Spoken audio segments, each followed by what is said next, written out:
Let's get ready for work as a 16-year-old in real estate while I answer some of you guys' questions. First, and obviously really obvious one, is how did I get started?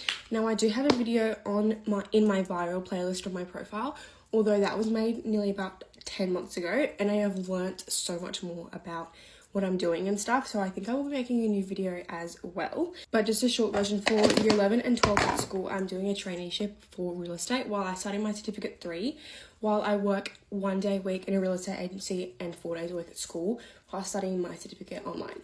Another very popular one is how am I 16 in year 12. So in New South Wales, you're meant to start school at 5, the year you're turning 6, but because my birthday was before June, I was able to start at 4. So I started school at 4, turned 5 in April of 2014, I think, when I started school.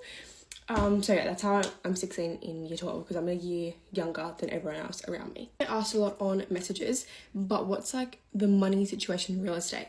For me, obviously it's a little bit different because I'm an agent, I don't work full time or anything. I just get paid for the day's work that I do. Everything comes down to what your position is and what company you work for.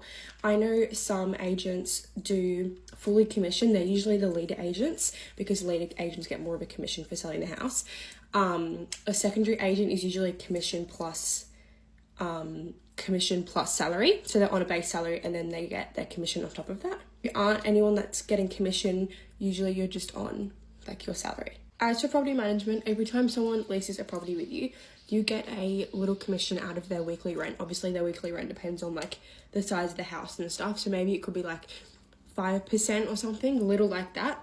But it builds up really quickly because usually you have a lot of properties that you manage, depending on the area. Everything depends on the area, I promise. Sometimes ask me, is it hard to get into? Is the industry hard? For me, obviously my position isn't that hard because I'm in there 1 day a week and I'm kind of just learning stuff. So I like watch stuff, I go to open homes and just see how everything works. I've observed from my other colleagues that the stress does build up pretty quickly because you're selling someone's house. That is the biggest thing going on in their life right now, but it's to you, it's just another sale.